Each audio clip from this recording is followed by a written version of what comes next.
So, Alan, thank you very much for dropping in to see us. Thanks for having me there. You have a very interesting job.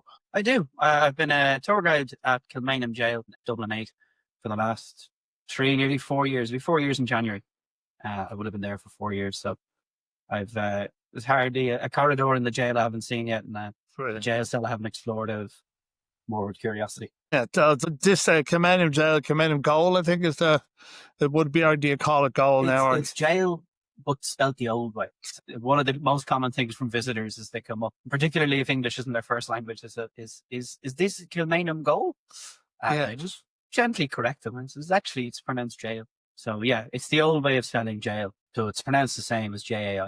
It's probably one of the, besides Guinness's, it's probably one of the most visited places in the country, would it be? Yeah, well, I think the most common thing on the floors of the jail, aside from 200-year-old dust, are the ticket stubs from Guinness Storehouse. Because people will often do the same in both jails. And they go through a bit of visitor experience whiplash, I think, going through Guinness Storehouse, all the lovely bright colours and advertisements, and Guinness is good for you and things. And they walk into Kilmainham Jail and they realise it's not quite as fun. Yeah, so Guinness, they're really, for anybody who doesn't know, Dublin City out of there, probably a kilometre apart. Yeah, you can walk in 20, 25.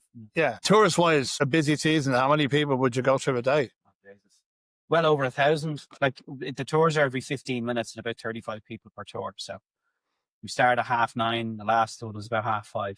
Yeah. So you really do see a lot of faces, a lot of people. That's the best part of the job. Yeah. Like aside from working in such a historic place and learning the stories of like behind names I've known for years, I get to learn the real sort of human stories behind them.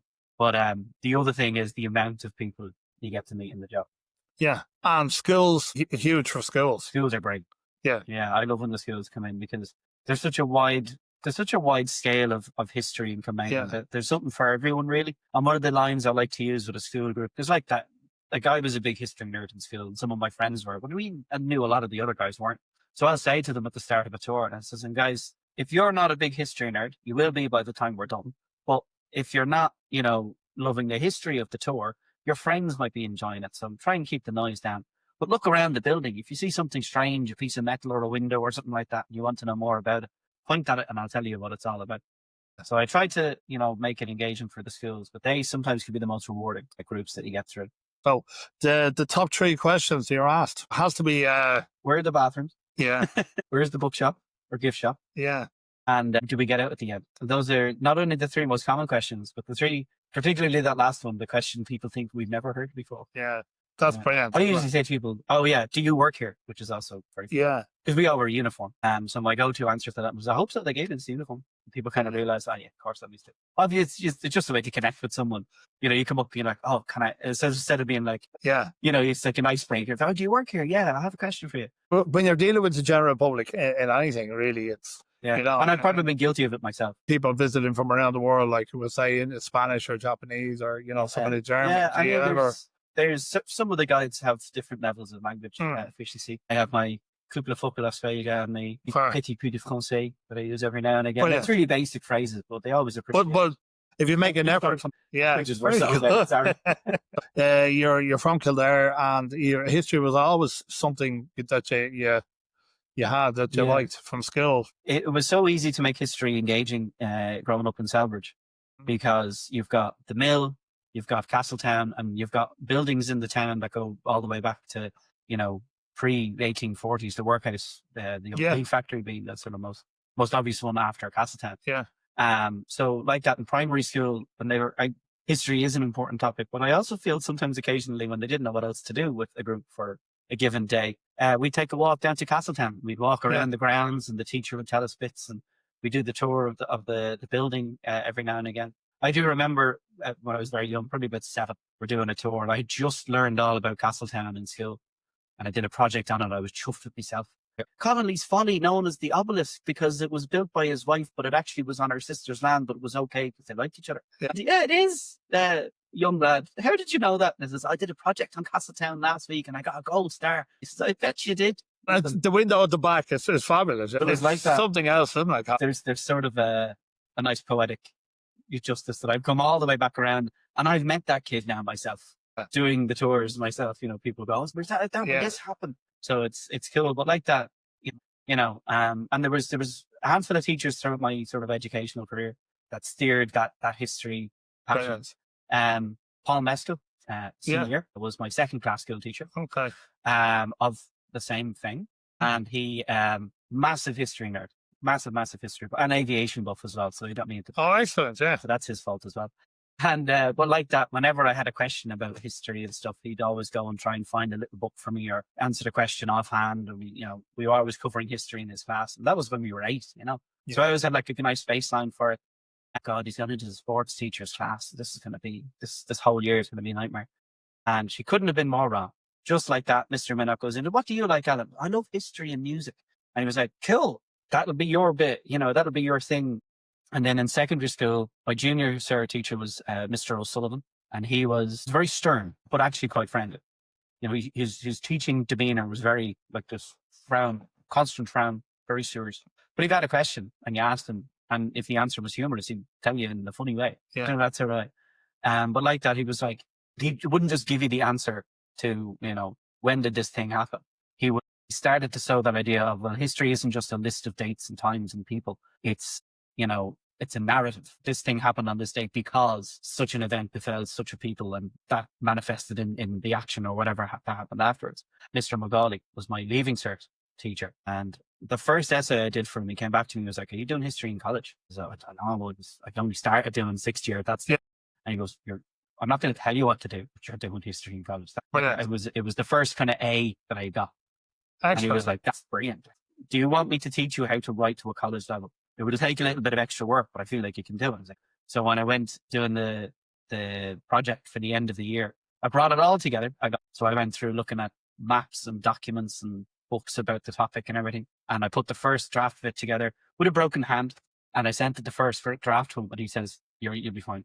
There's 1 or 2 little tweaks just to the way you're saying some stuff, but you'll be fine. So I basically have my project done in the first half of 6th year. When you get a teacher behind you, it's brilliant. Yeah. And they can be so influential. Yeah. So influential. He was like, do it to this standard and I'll correct it as a college essay. But like, you don't have to do it to that standard when you're writing it down for the exam.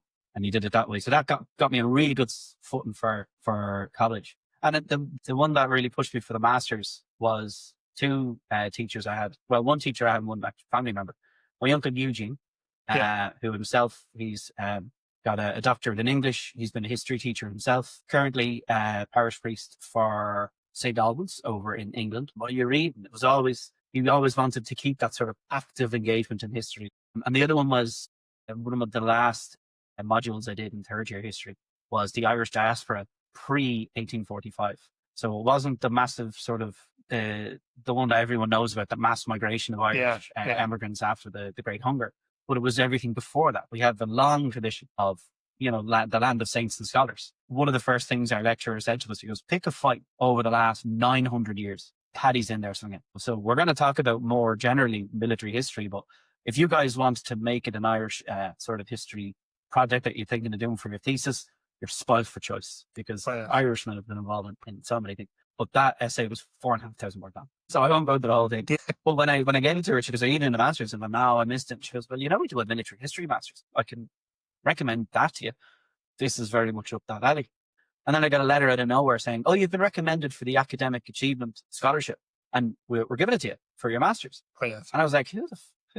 Yeah. I never even applied for this. And I only twigged it then. I was talking to her many years later. I said, did you put my name down for that? She goes, I did, yeah. There's a list of 5 students or whatever that they get from a particular module, and they can put their names forward for different things. Put me forward for that. And I was like, because without that, I probably wouldn't have been able to do the master's. So not only the encouragement, but then also the recognition. And then, aside from the academics, I've been engaged in history in my spare time as well, collecting little bits. It started with, nuts and bolts when we visit a heritage railway. Yeah, tell us a bit about that. I know that Stradbally, we've a few steam railways around. The difference in some of the machinery, I know the basic principle is the same. So you had all sort of thrashers on the land. There were steam sort of like we have modern day tractors now. These things would go along. They're huge, absolutely huge. Yeah. And these were used then to sort of plough fields, trash corn or wheat or whatever like that. Give us a little bit of history on that. So basically, we'll go with the farm machinery first, and then maybe to the railways. Yeah, well, steam as a motive power starts in the 18th century, 1700s. Originally, it's trying to solve the problem of flooding in deep level mines. And there was a Thomas Newcomen came up with what was originally called the condensing engine.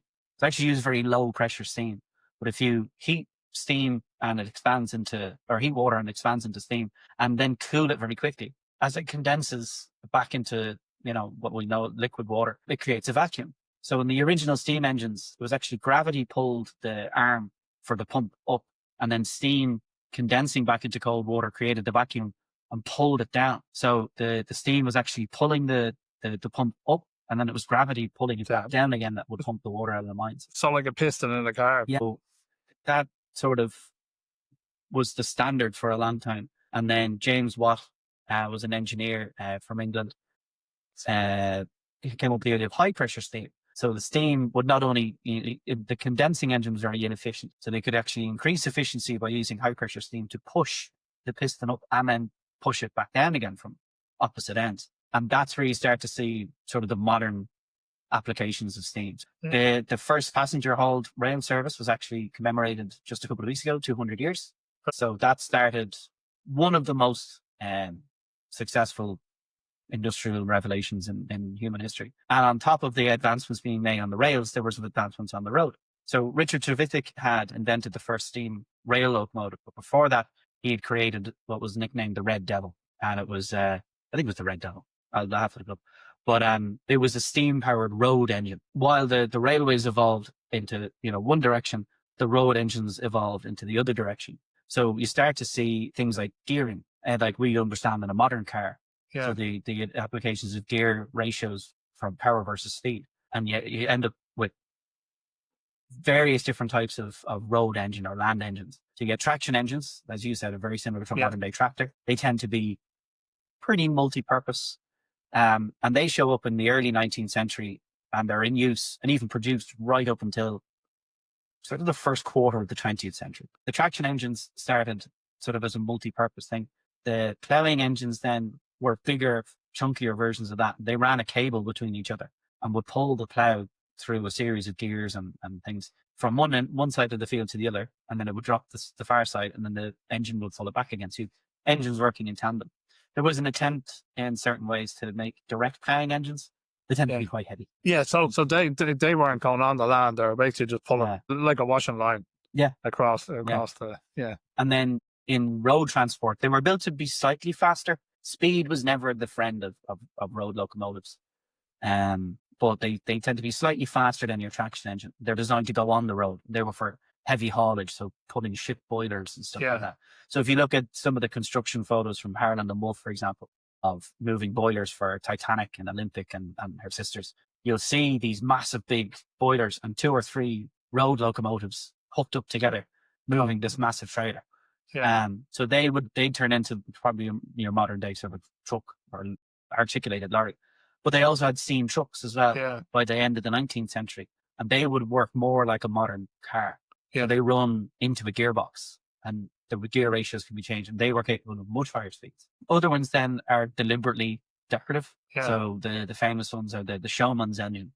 So they would have a dynamo on them for powering electricity. So for lights, for funfair rides and stuff like that. And they ran off belts. So the belt system was used to run, like you said, trashing machines. Yes. In the road building, they would crush stone to make, paved surface. And they could be used to run, like I said, the dynamos for the funfairs. And then, like that, the circuses in town. So where was that railway line then? Where did it run from? Where did it run from first in Ireland? The first one in Ireland then would follow about 10 years later in 1834. I think I'm right on that one. That was the Dublin to Kingstown Railway. Dublin to Kingstown. So Kingstown now known as Dunleary. Dunleary, yeah. So if you get the Dart from Pearse Station to Dunleary to this day, you follow mostly that same route. Beautiful trip as well. Yeah. That space is especially by Dalkey and further south down towards Bray and Greystone. Yeah. It's been nicknamed by some the Dublin Riviera, And there's a famous travel log, Bradshaw's Travel Guide. And if you ever see it on television, he did great British railway journeys and great Irish railway journeys. It was Michael Portillo. But he took Bradshaw's Travel Guide and followed the routes in the modern day. Yeah.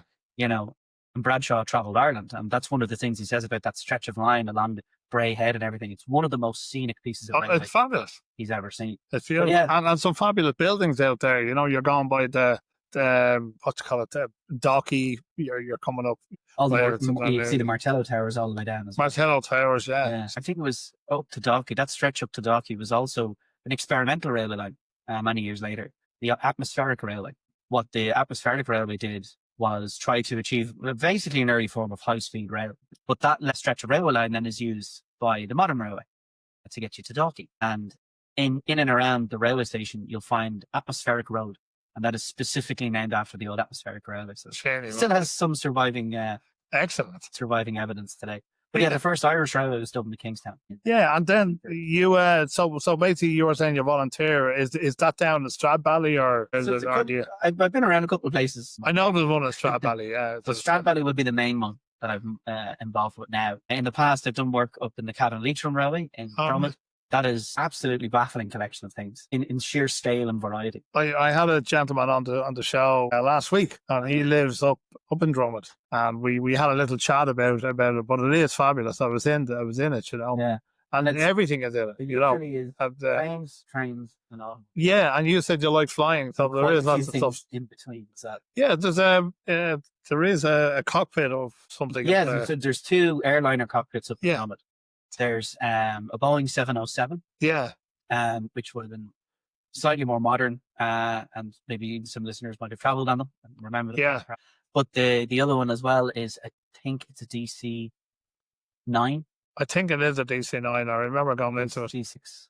It used to be a big 4-propeller airliner from about I think the 50s or 60s. The one that's in Drummond has quite a storied history as well. It was used in one of the promotional shots for this new aircraft with the famous Marilyn Monroe. And then I believe at one point used for Queen Elizabeth II on one of her tours of the world. And it was being cut up, and one of the volunteers up there said, "Can I have it?"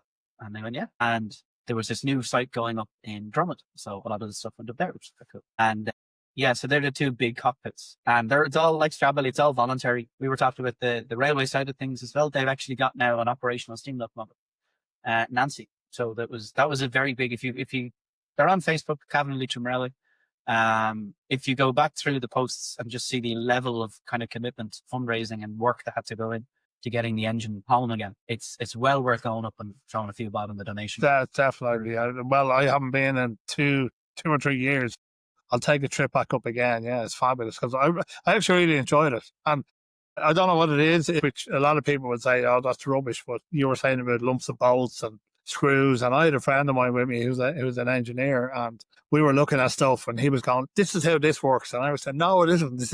We were probably way off the mark." But yeah, it's well worth it. Now, I want to get back to our original, your day job. I just want to ask a few things about that because I know I'm going to be hounded, and we're gonna move into when it started out. You know, during the famine, it was overcrowded. Yeah. I think there was 5 or 6 per cell. The potato blight happened. We won't go into that and why it happened. But it's one of the things about Kilmainham is that, you know, it is the one of the first sort of pieces we get when we're starting is a history of Kilmainham Jail done by one of the former guides. But there's a great phrase at the start of it, and it says Kilmainham Jail is a barometer for Irish history. Like what you were saying, you can't really talk about the history of Kilmainham without talking about the history of Ireland. And in a certain way, you can talk about the history of Ireland without mentioning Kilmainham, because we're in there quite a bit, which is quite cool. Yeah, before they were shipped abroad to the likes of Australia. It was a depot jail. There's a handful of them dotted around the country, and it often would depend on when the next ship was leaving. So the theory was Kilmainham would be the depot for sort of the northeast of the country. But if there wasn't a ship leaving from Cork Harbour, say, for another 2 years, you would have prisoners from, far down the southwest being brought all the way to Dublin, held at Kilmainham for an indeterminate amount of time, and then sent on the ship to Australia. And primarily, those sentences only start on arrival on the other end of the journey. A lot of these guys... 7 or 8 months in Kilmainham, that doesn't count. And then you're at sea for 4 to 8 months. And there's not even a guarantee the ship is going to make it. Yeah. So one of the famous sort of incidents is the wreck of the Neva. That was a transportation ship that sank on a reef within visual range of Van Diemen's Land, Tasmania.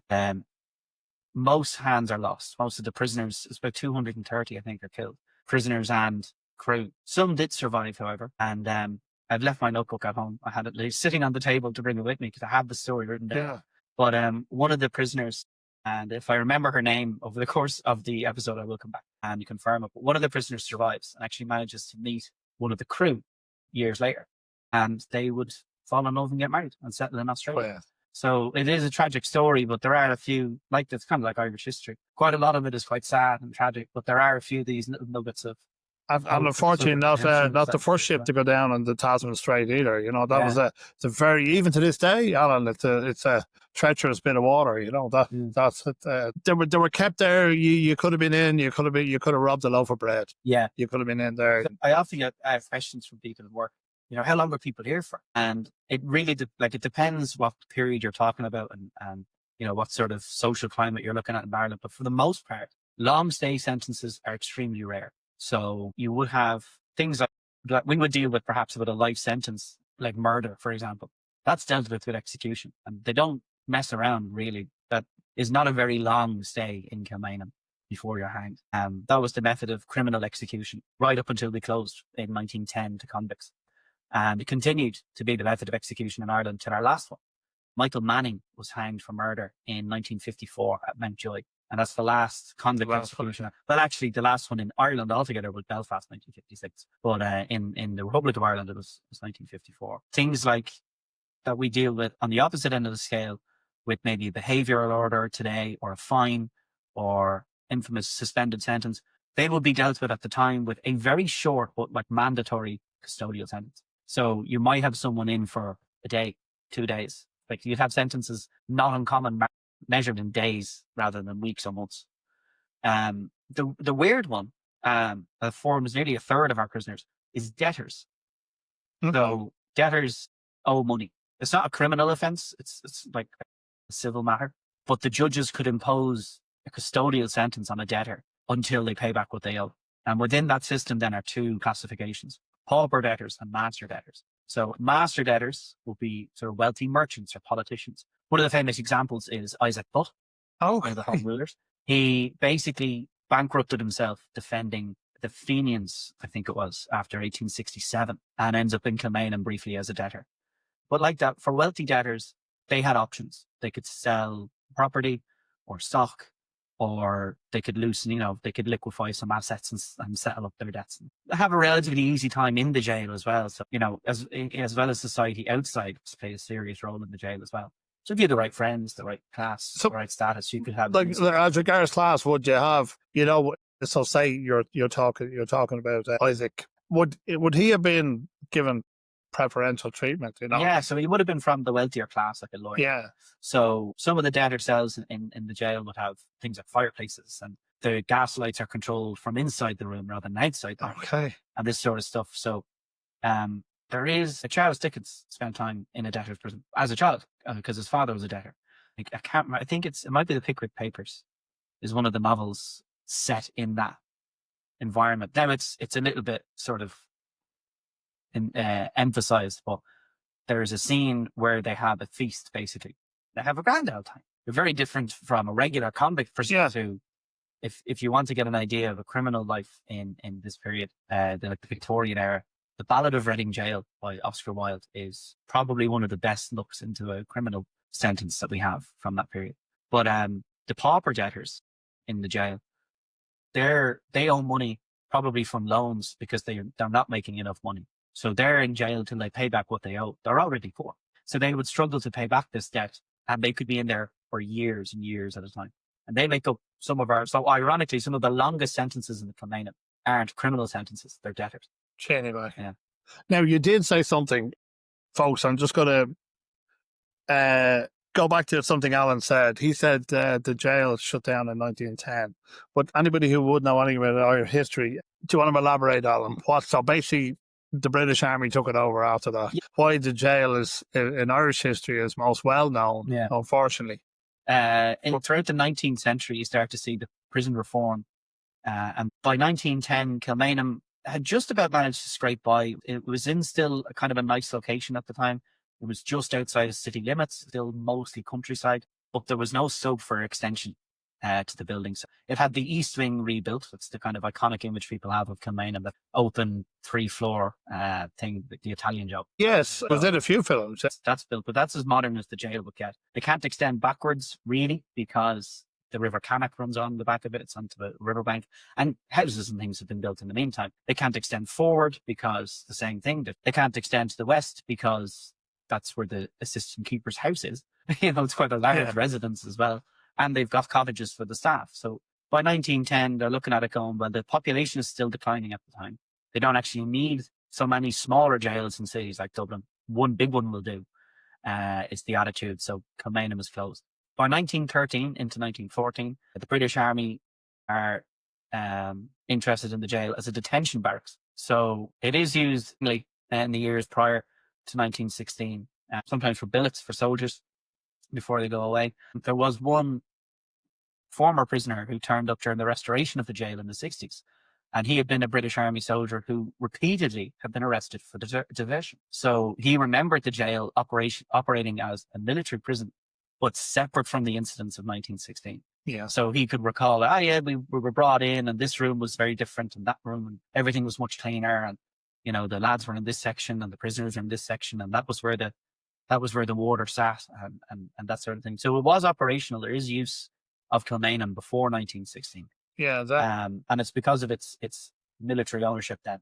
Yeah, and then they were brought. I think, correct me if I'm wrong. I'm just certain barracks from Collins Barracks where prisoners were caught and maintained. Then they were all shipped down to Kilmainham. Would that be for instance, Pearce and Connolly? I think they were in different barracks around the city, and then they were brought to. Actually, I think for the execution, were they? I'm not. Yeah. So in the immediate aftermath of the rebellion, there's about 1,700 people involved. Major General Maxwell is the commander of Crown Forces at the time, and one of his intentions is to sort of remove this notion of rebellion that has constantly plagued the British occupation in Ireland by executing 100 prisoners. He's quite adamant on this number, or at the very least, a very high number of executions. The other helpful thing for him is that Dublin and the rest of Ireland at the time was under martial law, so they don't have the burden of proof that they have for civilian law. But the limitation on that is there's a time limit. It has an expiration date. So they want to get these executions carried out as quickly as possible. There's very few places in Dublin at the time where they can do that without raising a lot of questions. Kilmainham, however, is the perfect option. It's well outside Dublin city limits at the time. There are a number of completely enclosed yards, and the famous Stonebreakers yard where they do end up carrying out the executions is entirely isolated, not just from the outside world, but from the jail as well. There's no cells, no rooms that overlook the Stonebreakers yard. So an area of complete isolation where they can carry out the executions as they need done, as quickly as they like. It doesn't have a lot of space in it, however. So, as you said, they're kept in different jails. Patrick Pearse ends up in Arbor Hill briefly. He's tried in Richmond Barracks, which is around the corner from Kilmainham. Around the corner, yeah. Just off Emmett Road. And then, so the rebellion is carried, this is to give you an idea how quickly it takes place. The official order to surrender is signed and issued by Pearse and very bravely carried around Dublin by Nurse Elizabeth O'Farrell on the 29th of April. Some sporadic fighting continues till the 30th and the 1st of May. Patrick Pearse has his trial on the 2nd of May. So what's that, 2-3 days later? Yeah. He is shot at dawn on the 3rd. So between the end of the rising and the beginning of the execution, this is about 4 days. And that would continue. And that's one of the reasons they prove so controversial. Now, there's a certain argument that if they had have limited the number of executions, they might not have been as influential as they ended up being. So there are 7 men who signed a proclamation of the Republic. Their name is plastered around Dublin. The proclamation now is almost like a sanctified document. They're very, very rare. There's about 28 or 30 known to still survive. But there was 2,500 copies of that document then, and they were plastered all around Dublin, roughly to give people an idea of what's going on. So if anyone was in any doubt as to, why are these guys being shot? They could at least look at the proclamation and go, oh, well, yeah, they signed their name to this. Yeah. This, at the time, was seen by many as a treacherous rebellion. So, yeah, that makes sense. but there's 14 that end up taking place. And that's out of 100 that they had planned. But about 96 sentences end up being passed down in total. But the series of executions starts to get very confusing to the general public. So on the first day, 3 executions, Patrick Pearse, Thomas Clark, and Thomas MacDonagh. They'd all signed the proclamation. If anyone outside the jail asked any questions, that's your justification. They had willingly taken up arms against the crown, and that was it. So they were taken off site immediately, weren't they? Yeah. Arbor Hill, I think, or something. At the end of the series of executions. Yeah. So Pearse, Clark, and MacDonagh's bodies all end up in the yard at the same time, and then they're all brought out together. And there was Thomas Clark's brother-in-law was Commandant Edward Daly of the Four Course Garrison. He's actually allowed to come down and see him, salute him, and then is brought back to his cell. Because I think the argument at the time was, well, who cares, I'm going to shoot him anyway. Yeah. But that ends up happening. But yeah, the bodies are still in the yard during the executions, and the same firing squad for the first 3 executions. And it is easy to sort of make history sort of a good guys, bad guys, black and white situation. But controversial as it may sound, I have a lot of sympathy for that first firing squad to a certain degree, because these are young lads. There's evidence to say most of them hadn't even passed their musketry training yet, which is the rifle training, for probably between the ages of 16 and 19. So you have to remember, one of the famous things about World War I is how many young men lie about their age or give their brother's age. Yeah, we're going fight. End up on the front. So as far as they were concerned, they were signing up for an adventure to go fight in the trenches in France for King and Country. Yeah, great.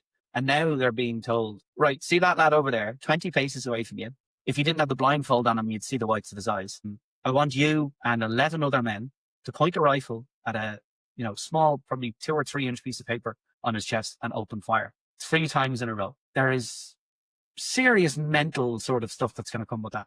So the rifles they were using were 30 caliber rifles. 11 of them have that. That's going to do serious physical damage to a human body. And I reckon when they see that, they don't want to see it again. Thomas Clark's execution, we know, is not finished instantly. In each case, the officer commanding delivers 2 shots from his revolver. We're pretty certain there are more that are ended by the revolver, but 2 that we know of, because it was documented, is Thomas Clark and Amy Kent. And one of the theories I have is that having executed Pearse, as far as we know, instantly, they don't want to see that again. So enough of them aim left, right, up, down of the target, that they end up inflicting serious damage on Clark, but not killing him instantly. Yeah. While also being conscious of Pearse's body still in the yard beside him.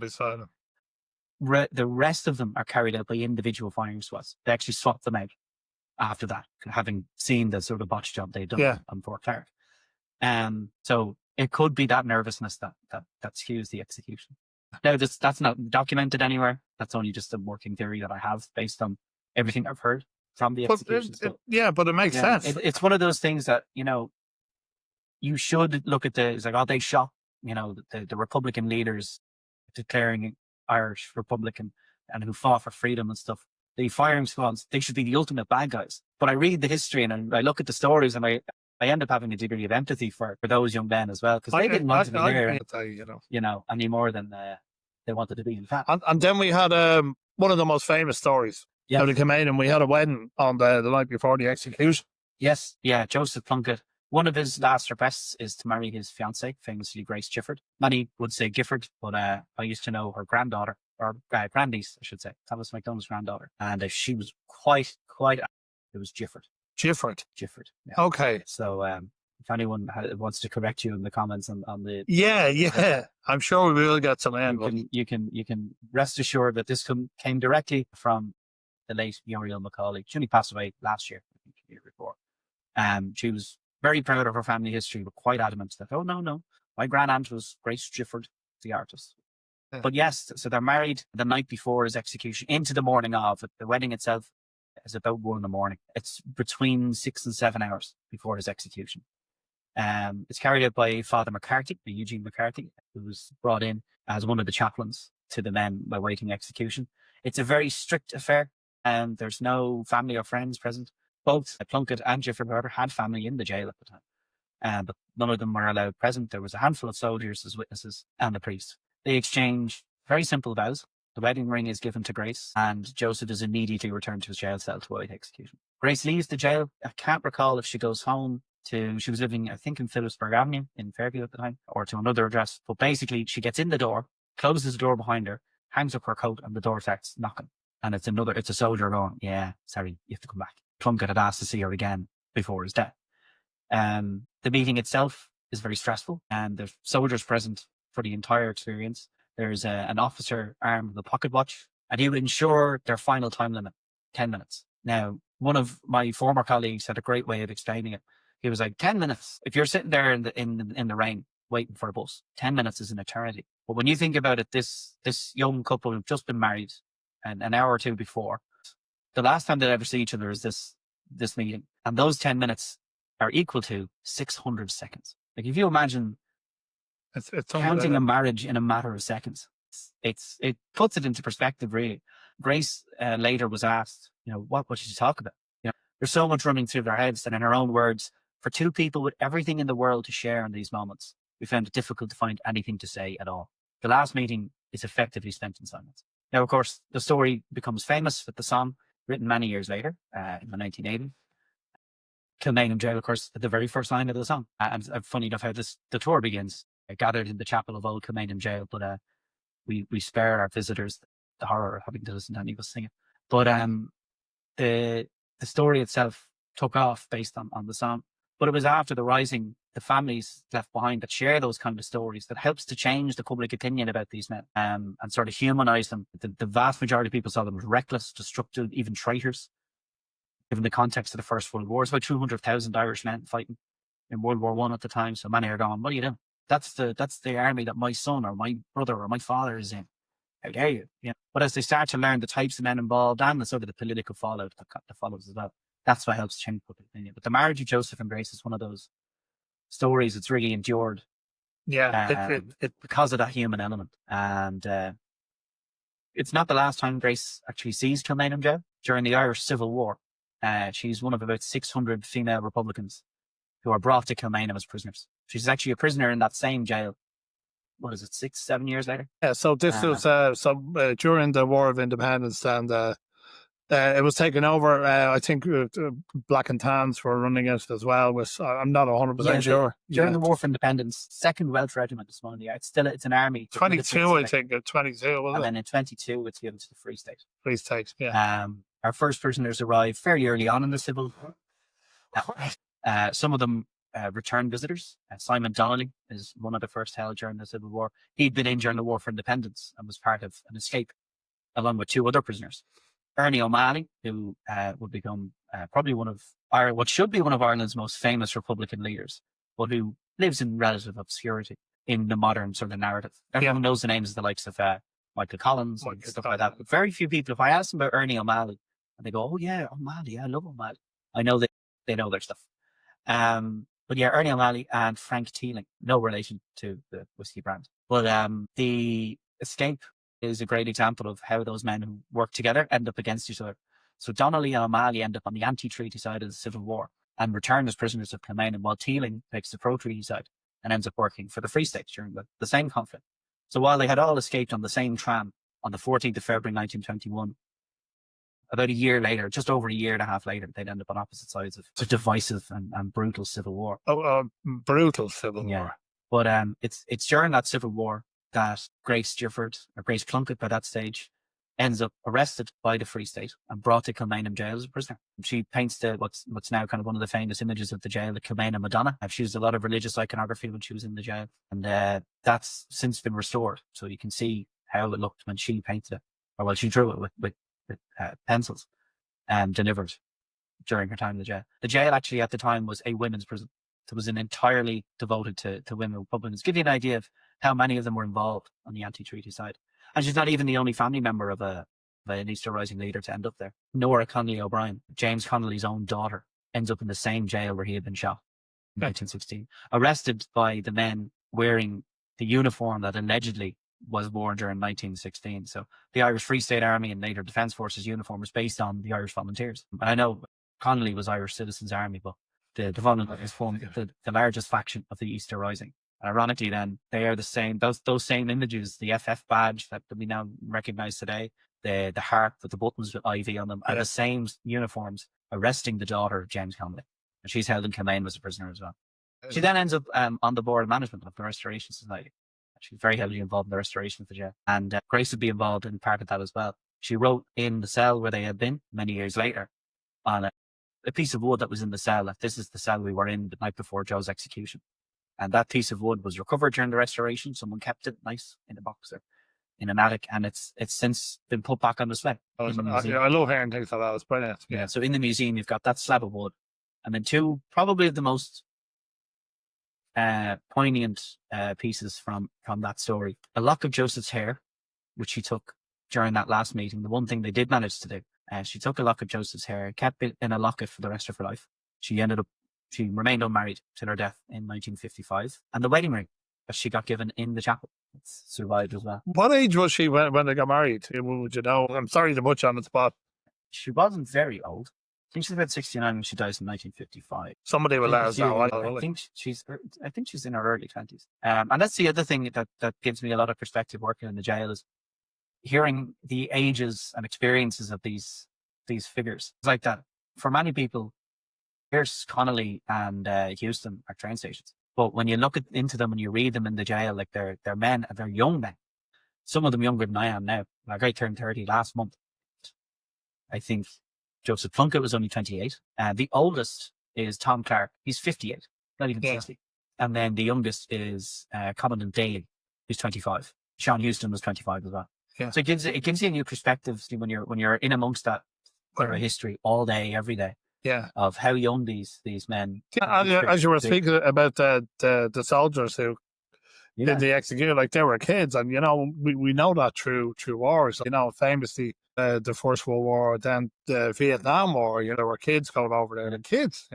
We were when I came in, we were listening to the dulcet tones of Motorhead. Yeah, there's a Motorhead song called 1916, written from the perspective of young soldiers who lie about their age to go and find. It was one of the most chilling pieces of art about war I've ever heard. Yeah, it's a brilliant song. If anyone is listening and hasn't heard that song yet, do yourself a favor, listen to 1916. A gentleman came up to me in the middle of the tour, and we were running an exhibition in our museum about Alfred McLaughlin. So he was a journalist during the Civil War and had been arrested by the Free State, and he documented his treatment.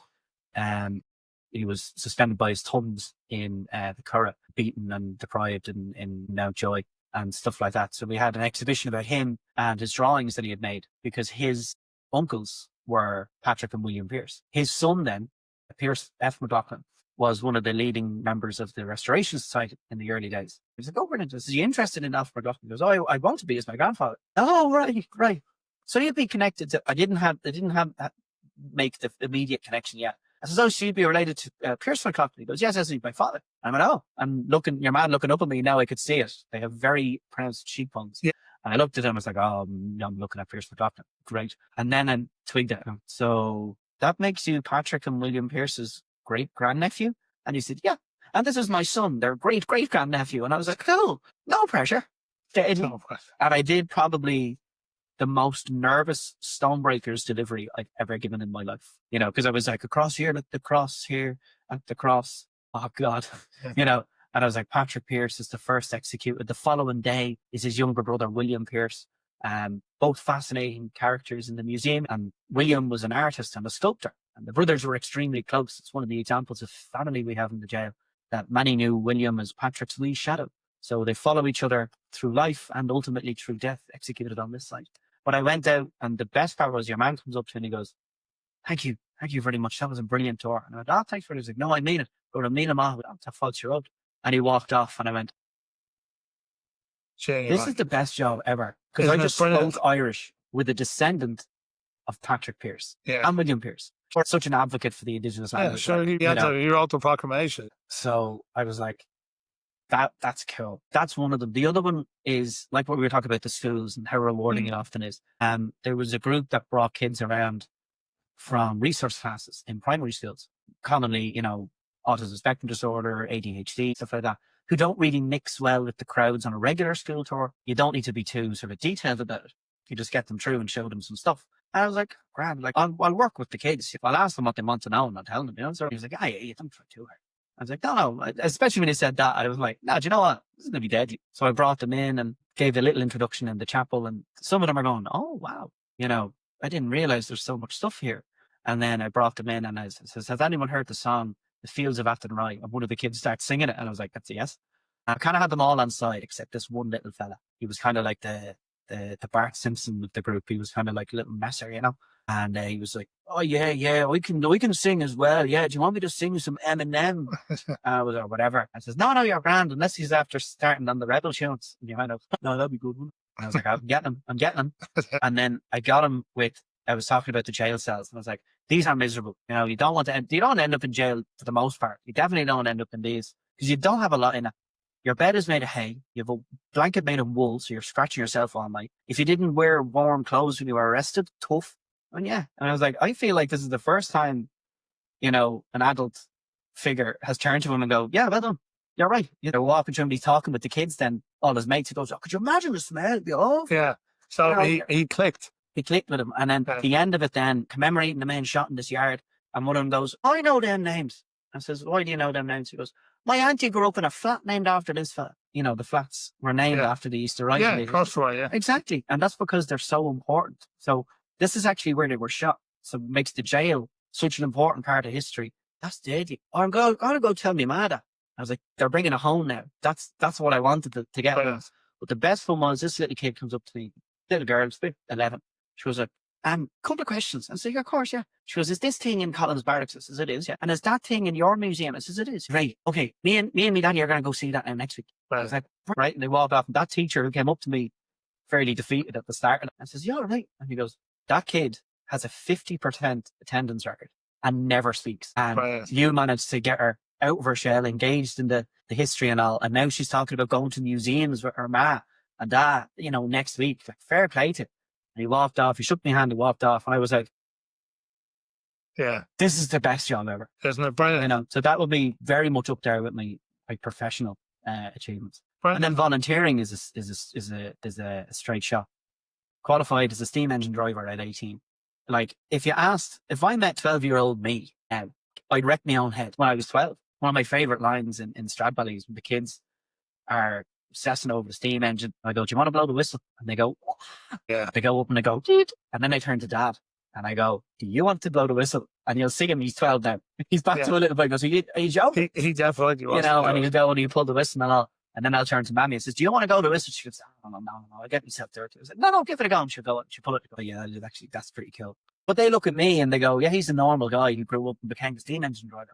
I can do that." So that's when they come back now 5 years later and they're like 16, 17 as a volunteer. And they'll tell us, like, "Oh, yeah, I was here when I was 10. And you told me I could be a steam engine driver. Here I am. I'm back." And if you were to say one thing to anybody listening out there, think of something, do it. You know, or at least find out if you can do it. Do you know what I mean? And sometimes it doesn't work. I went for the Army Reserve when I was 19 and failed the medical, so I couldn't do it. But I tried it. I said, "I'd love to do a skydive, actually. That'd be cool." She goes, "Why not? Do it." I said, "You know what I will do?" And I went and I looked it up, and there was a charity thing you can do. You can raise your funds and all. And I was like, "Oh, genius." I get in contact with the lads from the ONE that I want to do it as a sponsored jump. They said, yeah, that was grand. And I got to jump out of a plane back in August. And it was just a case of, yeah, do it. So I would recommend it. See what other alternatives are there. So, folks, you've heard it here.